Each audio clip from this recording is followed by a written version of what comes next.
Welcome to the Curiosity Podcast. I'm your host, Jennifer Brown. I explore my curiosity of really weird things, existential things, pop culture stuff, spiritual phenomena, animals, and all the other things with subject matter experts. What isn't there to be curious about? In today's episode, I explore my curiosity with etiquette.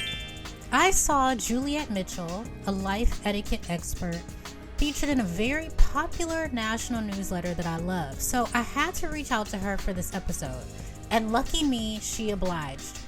She joins me to talk about her work with the Life Etiquette Institute, how she defines etiquette, how she learned etiquette as a young girl, and the differences between etiquette and Shuckin and Jivin. Yes, we go there.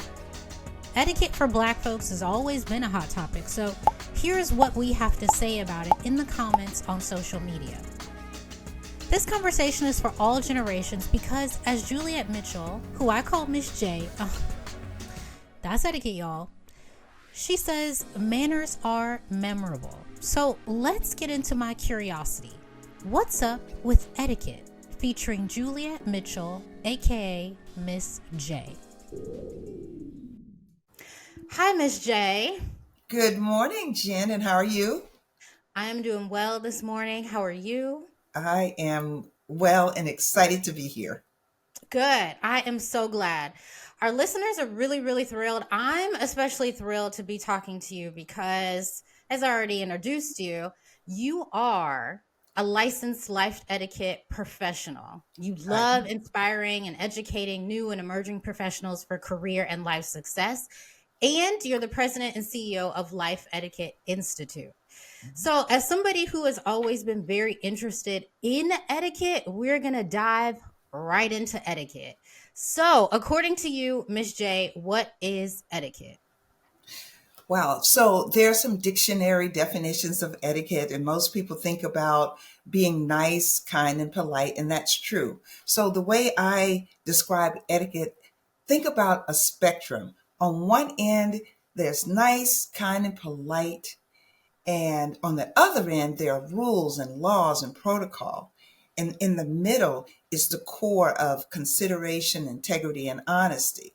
So being nice, kind, and polite, that helps us to be more harmonious in the world, helps us to live together in harmony. The rules and laws and protocol keeps us safe from harming each other or persons or property. And that core keeps us productive. So etiquette is not in this small box. I know a lot of people think about the nice, kind part and dining, being at the dining table. But now that you can see the whole spectrum, it involves every area of life for harmony, for safety, and for productivity and just living well together.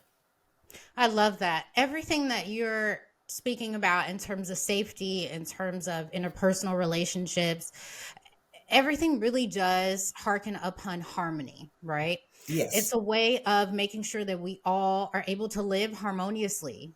And we're in this big world together. And so etiquette is a really big part of that core. Mhm. So I want to get into maybe some specifics of etiquette. And with you being an etiquette professional, I'm just going to allow you to get us started because there are so many different types of etiquette. So where would you like to get started with etiquette? What kind of etiquette would you like us to start with? Okay. I call my work life etiquette. When I first got into the field, let me regress a little bit. I think etiquette has been a part of my life all of my life, but I didn't know a term called etiquette, nor did my grandmother, great grandmother, but I know they knew about the rules of living together. I came from a very big family. You're talking 5 brothers and 5 sisters, all in one house together with a mom and a dad, an extended family nearby. If we didn't have this agreement, this way that we were going to live together, it would be total chaos. And we have seen that. So when I'm doing my work and I'm describing etiquette, then I ask the audience or the participants, if we didn't have etiquette in the world, what would the world be like? And let me ask you that. Picture all that I've said so far: living harmoniously, nice, kind, and polite, rules and laws and protocol, respect and consideration for people. If we didn't have that in the world, what would the world be like? I think the world would be more chaotic. I think that we as human beings are wired naturally to honestly be selfish, to be self absorbed, Hmm. to think individualistically. Because when you think about children, like I have a niece and a nephew, right? So their mom and their dad, their grandmothers, me as their auntie, we have to teach them to consider other people. We have to Yes. literally teach them because otherwise they're going to um, really rely on the natural instinct to not do so.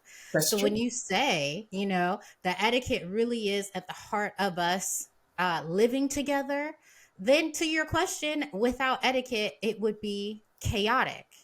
Do you And agree? that's I totally agree. And that is a part of the first teachings when I go into any group.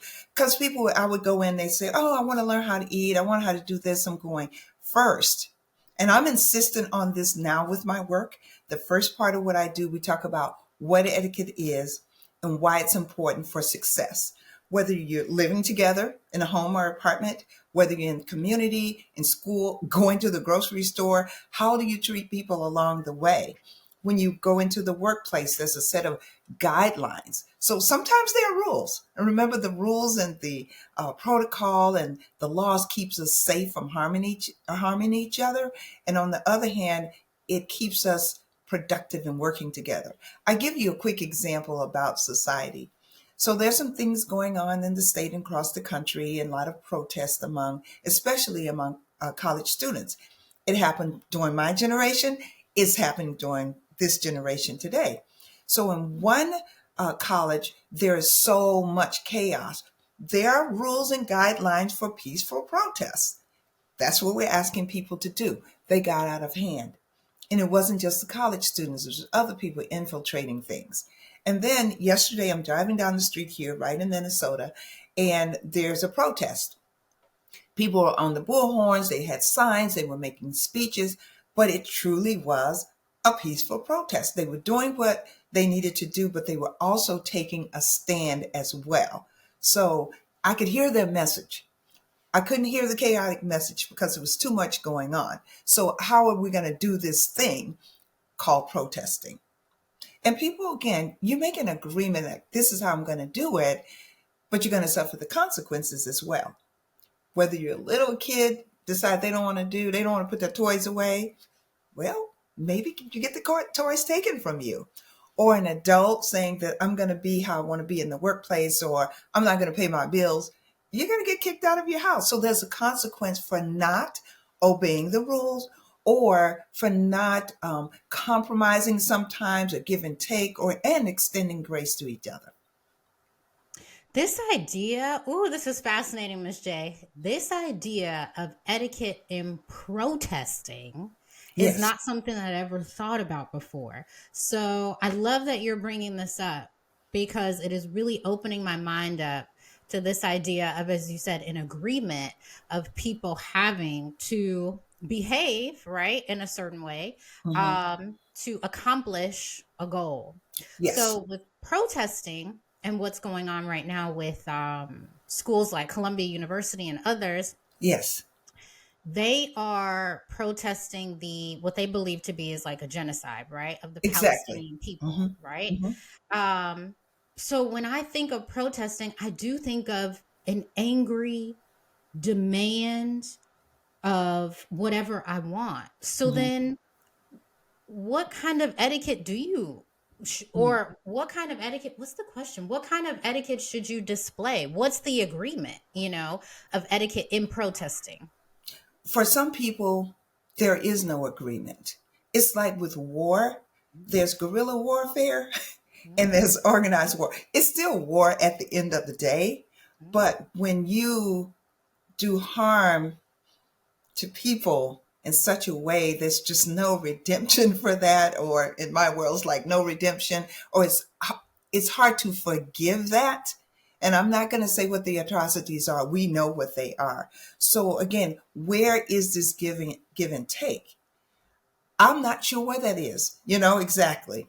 The people have to decide. If someone says, you know what, I'm going to throw an all out temper tantrum so that I can be heard. But sometimes you can scream so loud that you can't be heard, but you also can talk so softly that you can't be heard. So where is that place that my righteous indignation that I can be heard, having a clear message? So communication is a part of etiquette. How do I share that message that you take me seriously?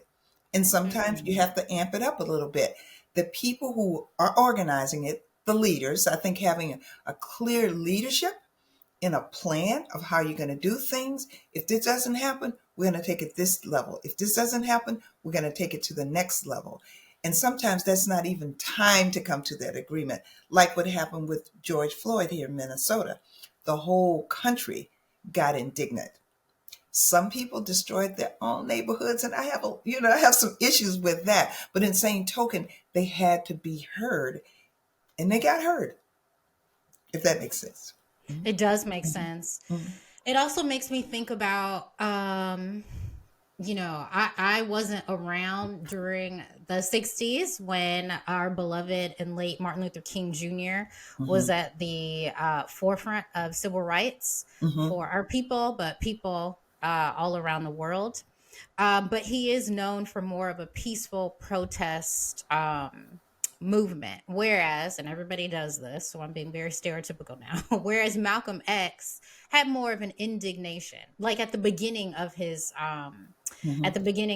own civil rights sort of mhm, movement for Black mm, Americans specifically. So when you think about those two and the juxtaposition, people always go back to Martin Luther King as the more preferred way to protest. mhm. And it could be because, and I don't know if it's because we're romanticizing it, but people look at it as a preferred way to protest because it was more influential, right? So I think, with you being an etiquette professional, there is a relationship between etiquette, influence, and manners. So, can you talk a little bit about that? Exactly. Yes, and it's funny you should bring that up because that was one thing I was thinking about. One of the questions you had me to ponder was who are these people who are influential and how did they exemplify etiquette?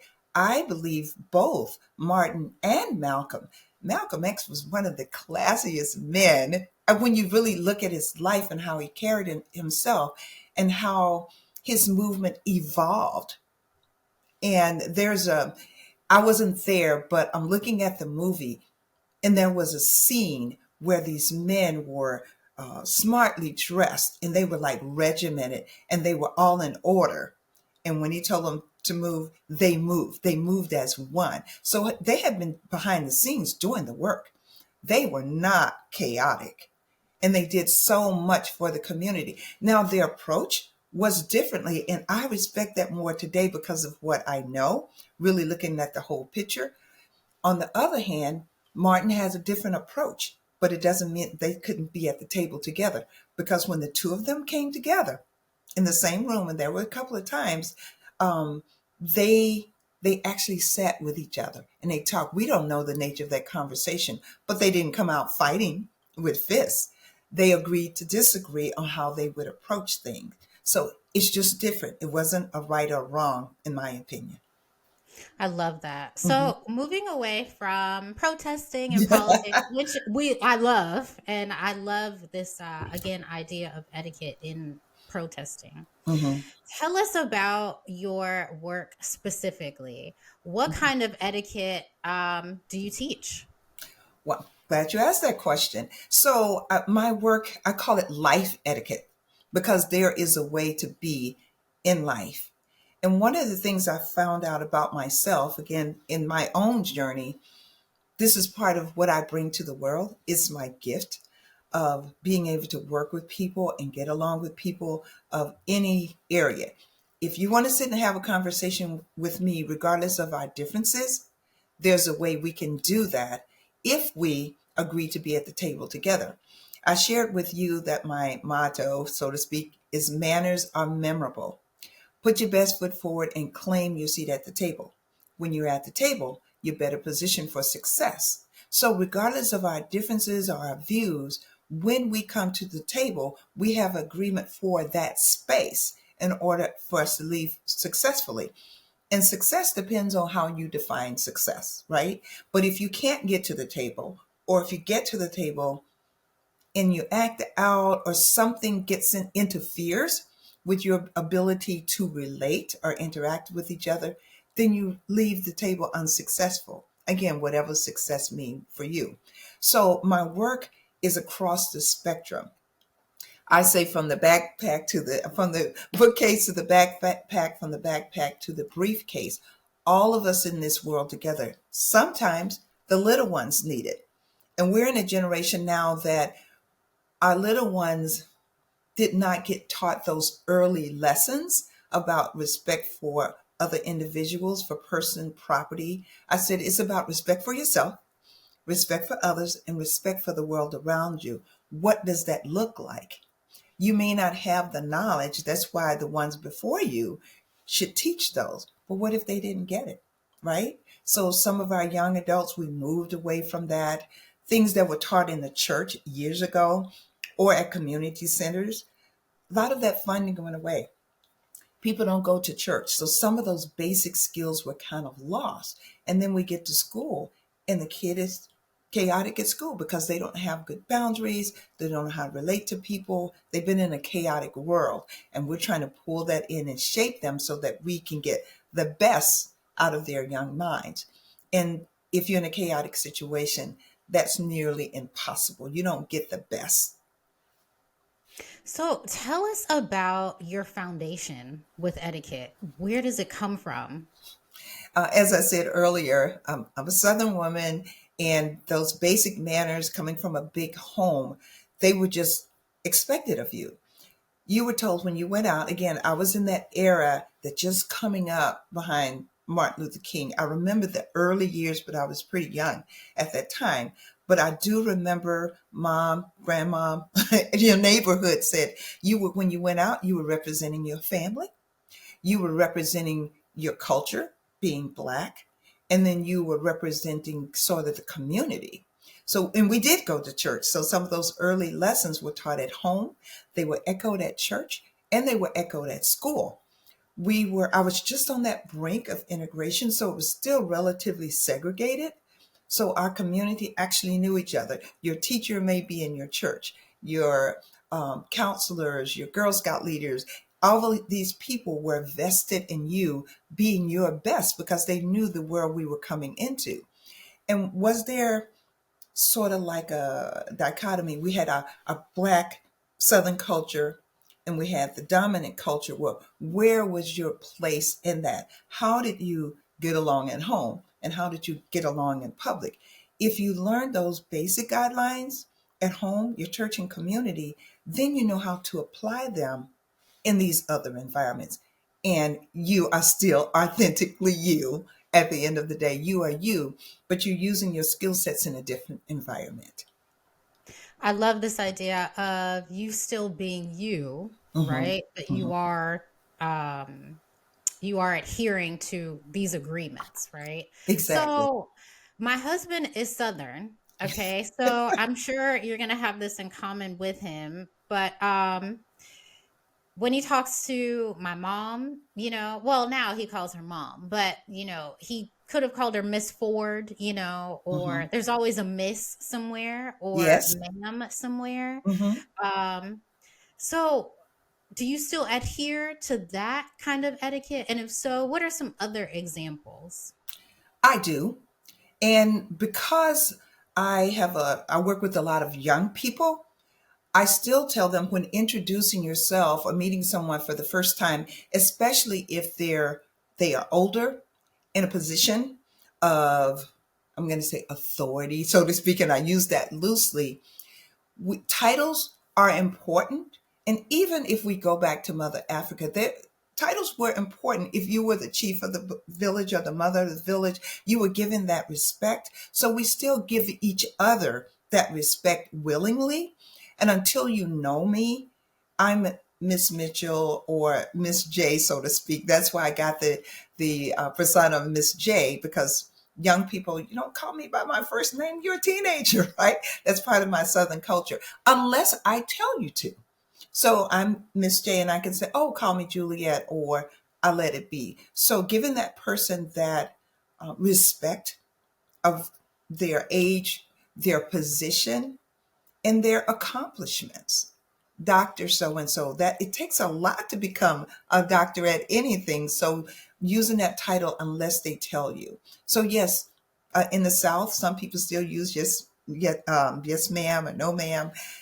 I'm okay with that. Some people say it makes them feel old. I might even say that to a young one. It depends on the situation, but it's a matter of showing respect until you are told to call me by my first name. So, when you are teaching etiquette classes, are you bringing in the Southern influence and the godly influence as well? I am, because that's who I am. So whatever values we were raised with, if we took those on and embraced them, so I embraced the values that I was raised with. I embraced my culture. I embraced my blackness. I embraced my Southern heritage. When I couple that with my education, my life experiences, my movement throughout the world, then I kind of set my own values, if that makes sense. You become, well, let me describe it this way. This is another lesson that I teach depending on the age group, how I bring it. So we have what I call these personal assets, or this personal capital portfolio. And in that portfolio are your cultural capital, and that is inherently who you are. So part of my cultural capital is being female, being black, being a Southerner, being of a certain age. That's all a part of my cultural capital. So when I come to the table, I'm bringing all of this, right? Then you're bringing your human capital, your knowledge, skills, abilities, those experiences. Then you're bringing your social capital, those connections, those things you've learned about how to be in the world. So all of that gives you this package. So when you come to the table, you are bringing the whole package. Getting to know you, who you are, embracing those parts of you, then I know which parts of me I want to bring to which table. Okay. Another way to understand that, we most of us know sports, right? So let's take basketball and football. Can you wear a basketball uniform on a football field? No. Well, yes, you can. It's Oh, not going to work out well for you. You yeah. can do that, right? But Yes. the rules are different, and you need a certain degree of protection. There's certain guidelines and rules that would give you a penalty. And if you came to a basketball court with a football uniform and cleats on, you probably won't get on the floor because there are no cleats on the basketball court. So it's a different set of skills, a different set of guidelines. Manners, the way in which something is done, may change, but what does not change are the principles. The principles of treating people well, of being respectful, of knowing the rules and adhering to the rules. And if the rules and guidelines, remember, if you tackle somebody in basketball, you're going to get a penalty and you might get kicked out of the game, right? Or Yes. you can harm someone. So the rules are different. And so if I said, I'm going to change from football and play basketball, then I have to learn a different skill set in order for that to work out for me. I love this analogy of tackling somebody in basketball. It's hilarious because it also makes me think the person doesn't understand the rules. They probably didn't care to understand the rules, Mm. and that is going to be a negative consequence for them even entering the arena of football, right? Mhm. So Exactly. we all want belonging, we all want to be a part of communities, and so if we are not understanding or adhering to the etiquette Hmm. of these aspects of life, then that could really shut us out That's um, right. It could get from you dismissed from the table. it could get you dismissed from the table or even creating your own table, You you can. know? You can create your own table. And many people have. And if I decide that I can't be at this table, then I decline the invitation. So let's say some people say, I'm not going to wear a ball gown. I'm not going to put on a tuxedo. I get to create the environment I want for my wedding or for my gala. So I send out the invitation with a set of a dress code and what colors I want. I can do that because it's my party, right? But you may say, never going to put on a ball gown, not my thing, not going to wear a tuxedo, not my thing. Then you should say, you should decline that invitation because now it's getting kind of personal. But I told you to wear a tuxedo and you came in jeans. Even though I may not say anything in that environment, I'm going like, oh, I don't think I'm going to invite this person because I don't want to have that discussion. I don't even want to do that. And you disrespected me because I asked you to do that. Now, if I don't want to do it, but I like you and I love spending time with you, I'll say, well, Jen, wearing a ball gown is not quite my thing. And I'm uncomfortable in those environments.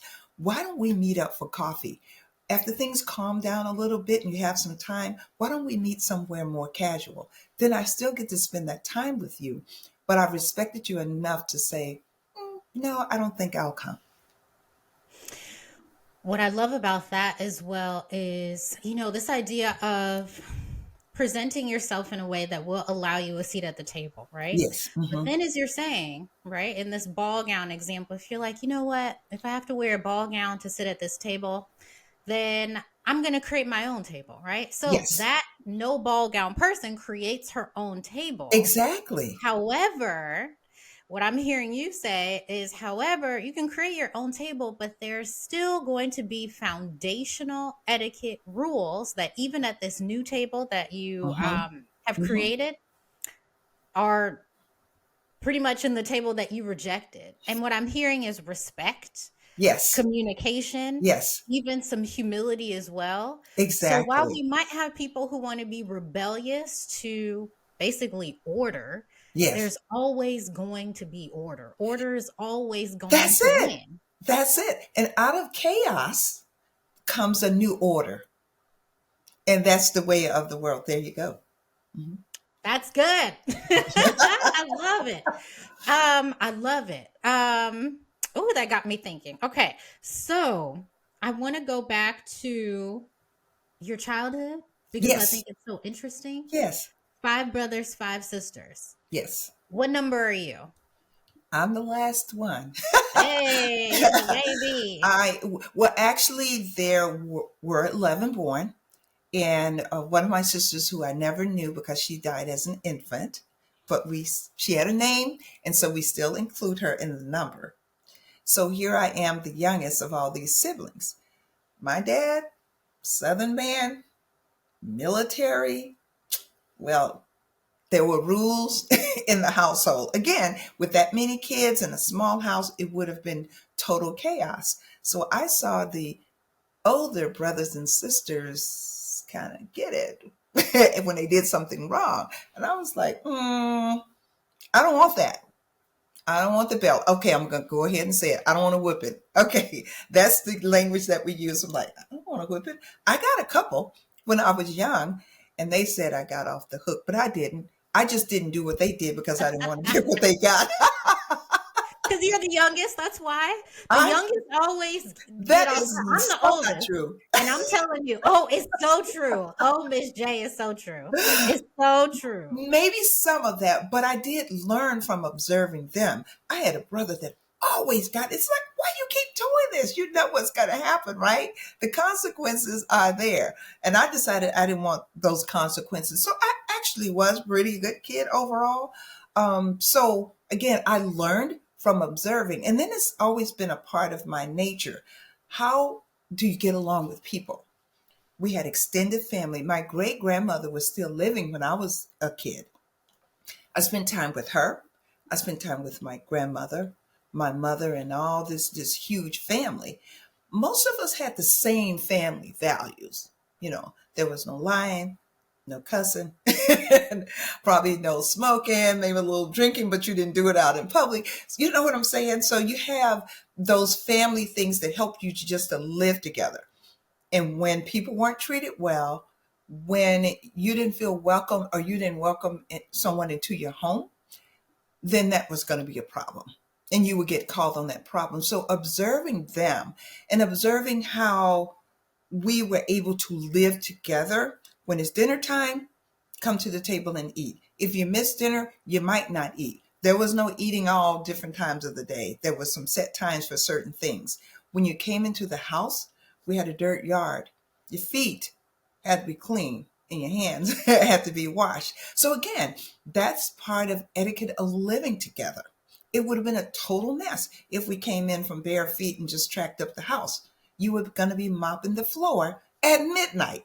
So if you didn't want to mop the floor at midnight, you didn't come in the house that way. Speaking to people when you come in. I'm teaching my grandkids now, when you walk into someone's house, you walk in saying hello. You don't just flop down on someone's sofa or chair. You're invited in. And if they want shoes off, take shoes off. If they say sit here, sit there. It's if they say make yourself at home, you still need to look at how they are in their home. Because if you really treat it like that, it may be a whole different standard. So, with you being the youngest, you do work with children. I So, I do. would love to hear Mhm. how your experience as the youngest informs how you teach etiquette to children. Tell us about that, please. One thing I didn't like as a youngster, and so it's inherent in my work, is being teased. Now, I was teased a lot.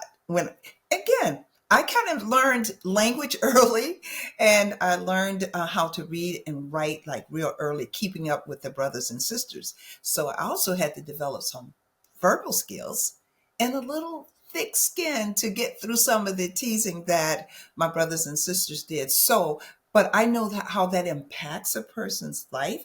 And thank God for the personality that I have and people who helped me, like teachers and other people in the community, to grow as a person. Treating people well, welcoming them to the table is important to me. I saw my mom said anyone comes in this house is welcome to come in this house, and we treat everyone with respect. So it didn't matter if you had a lot, had a little. It didn't matter what ethnicity. We didn't have as much diversity as far as racial or ethnic diversity as we do here, but it didn't matter. You treated everybody well. So that was part of who I was. Also, in big families, you have the haves and you have the have nots. Some of the haves don't want to be with those people over there, and some of the have nots don't want to be with those snooty people. So I was one of those people who could always be in any environment and be okay. That was part of who I am. I didn't know it at the time, but as I grew up and I realized I've always been able to do that. And my friends and probably relatives will tell you the same thing. If I walk into the room, I'm going to speak to everyone there. And the little ones, I'm going to get down on their level. I'm going to look them in the eyes and say hi and what's your name. So engage them so that they are seen and so they are heard. I also help them to find their voice and give them that listening ear. So what you're saying to me is important. That's great. I love hearing that you help children be Mhm, seen and heard. I mhm, think sometimes, well, not sometimes, let me just give you a little anecdote. When I was younger, mhm. there were times when children were separated from adults for Yes. obvious and understandable reasons. Mhm, But I would sometimes hear, stay out of grown folks' business, mhm, or, mhm, you're a kid. You don't need to like know X, Y, and Z. And so I kind of sometimes grew up thinking, oh, my opinion doesn't matter, mhm, so I think that etiquette really, really can bring that out, mhm, for children. What specific sort of tips are you giving children? Oh, well, you did talk about, coming into the home and making sure that you speak, mhm, mhm, I assume you are putting some of your Southern influence in there with ma'am or sir. Are mhm. there any other tips that you're providing to them? Oh, there are, but I want to come back to this with kids, especially the seen and not heard part. There, there is value in that. Sometimes we invite kids into adult conversation. So I believe there are adult conversations that are not meant for little ears. They haven't developed to a point of being able to handle certain conversations, and they don't have the maturity, they don't have the language, or the experience. So there's a little balance. I'm a Christian person, so I'm going to use this analogy, but I think it will relate across the board. There's a scripture says something about do not awaken love before it's time. So if things are awakened in children before it's time, if they've invited to adult situations too early, they either become adult like or their views are kind of skewed. So I believe in giving them age appropriate information so that they can grow into that. And if they are exposed to things circumstantially, they didn't create it, then they need some help in understanding because they may know more than other kids know at that age. So they may need some help with that. That being said, adults, just be mindful of how you tell kids to leave the room. I have to talk to Auntie Jen about some things. So I am going to need you guys to go to your room and play a little bit. And then I can tell you later or tell you in the way I want you to have that information, if at all. So yes, there are some conversations that kids should not be privy to, but they just shouldn't be pushed aside. Help them to understand at their age level, maybe the why and then the when. I love that. Mhm. Okay, we are going to move on to a case study. Okay. So, there is a very popular actress and comedian. Her name is Amanda Seales. Mm-hmm. She has been, in my opinion, going on this sort of tour of explaining why people don't like her. Okay, she's kind of deemed as the most unlikable Black woman. um, that's sort of high profile. And Mm-hmm. so she had this interview with former football star Shannon Sharp. And in it, she talked about this sort of anecdote of not getting hired for a particular role. Okay. And the anecdote that she provided was that, I'll call them a hiring manager. The hiring manager sent her an email with questions Okay. that she deemed to be yes or no answers. Mm-hmm. So after each email was sent, she would literally send yes or no. So the hiring manager sends her a final email that says, we're going to move on to other candidates. We don't really think you're interested in the role. So she tells Shannon, um, why would they think that I'm not interested in the role? Is it because I gave them yes or no answers? Because according to her, again, she believed those questions were yes or no questions. So Shannon was like, okay, well, what did they want you to do? So Amanda starts dancing. She does a little tap dance. And he goes, did they want you to shuck and jive? And she continues to dance, do her little. You ever seen like a blackface minstrel show? She Yeah. starts snapping and moving her fingers. And she's basically like, yes. So when it comes to etiquette and us being Black Americans, Mm-hmm. there is something to say about this idea of shucking and jiving. We know what that means. That means Mm-hmm. performing so much to be palatable to white people to where we lose ourselves and we just become a caricature of ourselves Mm. versus etiquette. So in this case study, and the way that I described it to you, do you believe Amanda was sort of not I guess playing into the etiquette, or did they want her to shuck and jive? What are your thoughts there? When I first looked at that, I said, shuck and jive. I was like, is that what this is? I had to kind of ponder that a bit because I didn't see that initially. I give you an example of when I'm doing my work, and sometimes I do this purposely in the class. I will tell the participants for the next 30 minutes or for the next lesson, I want you to use a full sentence when you respond. So think about this. Your husband's in the other room. He comes in the room and just says yes, or just say tomorrow, or just say a word. And you're going, what? What was that about?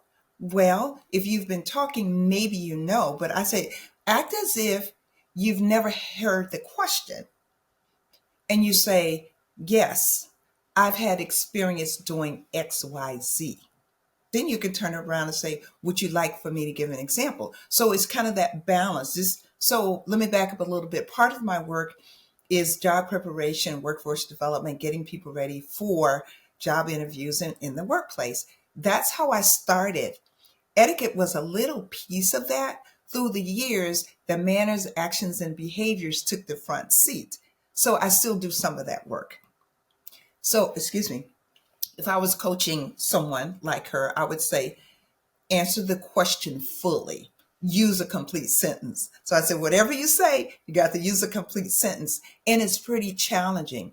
I said, if the question and the answer were separated, your answer need to be able to say what the question was. That's how I explain it. I don't feel I have to dance for anyone, but knowing yourself and knowing your purpose. So part of this etiquette work is getting to know you.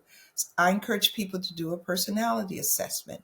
Look at that past, look at their goals, really, really know you. And if the environment doesn't work for you, I don't care how much money it is, it doesn't work for you. You're not going to fit there. And every stage is not your stage. So that's how I respond to that. I love that. Every stage is not your stage. Right. Oh, that's good. Well, we are wrapping it up, even though I feel like I could talk to you about etiquette forever.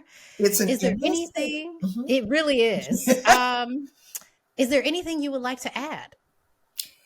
I guess yes. I My work is pretty broad. My passion is working with what I call NEPs, new and emerging professionals. That would be upper high school students, college and internships up to about 5 years into the workplace. So between that 18 and about 30, we've invested a lot in their hard skills, their technical skills, their human capital. But if we work on this social capital and not just social networking, that's a whole different subject because there's etiquette involved in that as well, but also giving them that personal engagement. What does it look like to put your best foot forward? Finding yourself in that and saying, this is who I am and this is how I want to be. And then work on that. We are always a work in progress. Nobody is born with everything that they need. And then you find your comfortable place. You find that you place like, this really feels like me. I tried to do some things that wasn't quite me. They didn't work out too well for me. It's like, that's not who I am. So the Miss J that you see, this is who I am. If I'm in the room with executives, you got to get an executive of approach, but it's still me. This is who you see. If I'm in the room with kindergartners, and before I go, I give you this one example. One day, I had an etiquette session with men who had just come out of jail. They was in a reentry program. They had just come out of prison, excuse me. And they were going to be living with people and reacclimating into the community. So I dressed appropriate with the suit on, button-up blouse, because you can't, there's rules how to dress around certain environments. So I was my corporate kind of self. So the next group I thought was a high school group, but they were little kids and my suit wasn't really, I was like, oh my God, they're so little. I didn't know they were going to be so small. So I took off the jacket, unbuttoned the blouse, put on some flats, took out my shirt, just kind of more relaxed. I was fine with the kids. My last group, this is in the same day, was a group of high schoolers who were getting work ready. So I tucked in the shirt, put back on the heels, but didn't put on the jacket. So that was me all in that day. And I credit that with being raised in an intergeneration, multi-generational family.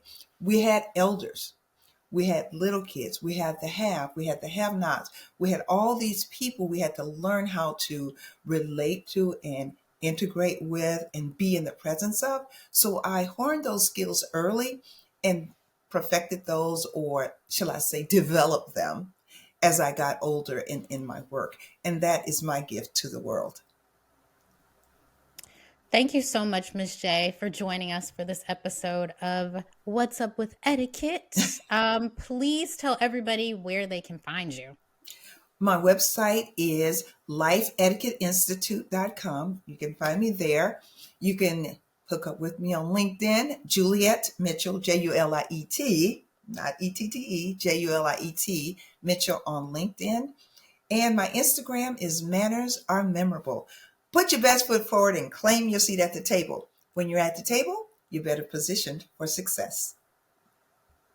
Thank you so much to our guests for joining me, and thank you for listening. This episode was edited by Chase Parker, hosted and executive produced by me, Jennifer Brown, produced by Latrice Love, and distributed by Black Owned Productions. I hope you'll join me again on another episode.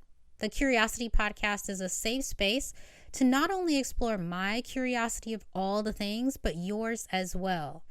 And together, we get to dig a little deeper as to why that curiosity exists in the first place.